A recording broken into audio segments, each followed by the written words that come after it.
I'm going to assassinate Varka.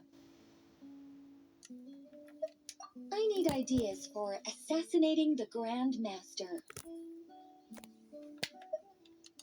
I went over this with Alice a long while ago. She stands with me, and has even offered several ideas on how I might take him out. Of all her suggestions, this one seemed the most promising.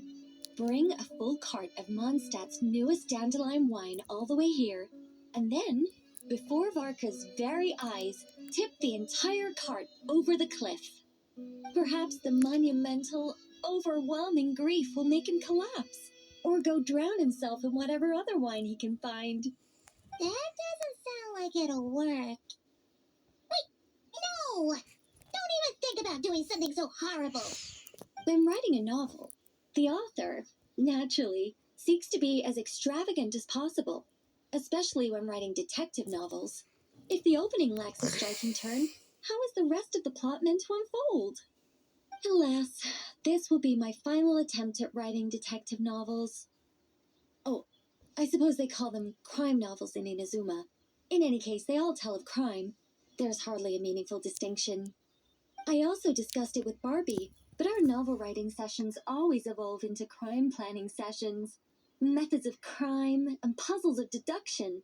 We have explored plenty of those. Yet the plot would not advance. The Angel Killer case.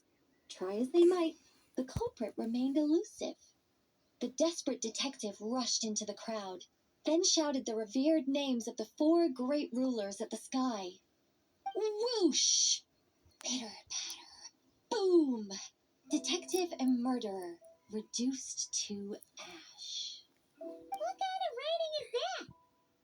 Doesn't that leave no room for deduction at all? Of course there is.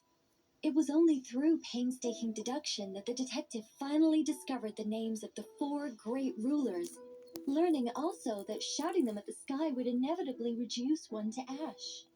My point exactly. Simply deducing who the culprit is has become dreadfully unoriginal. The subject of one's deductions must be something more creative.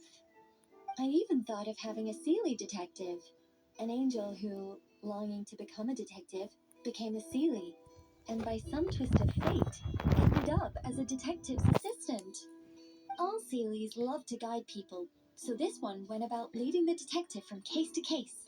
I found the idea rather interesting.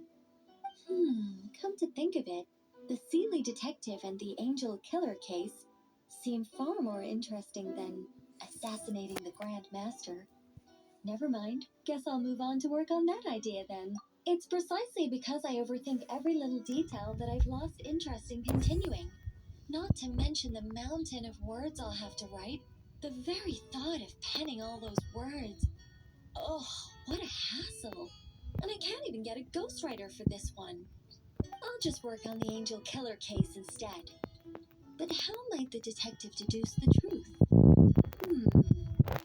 Perhaps he could have a conveniently informative dream.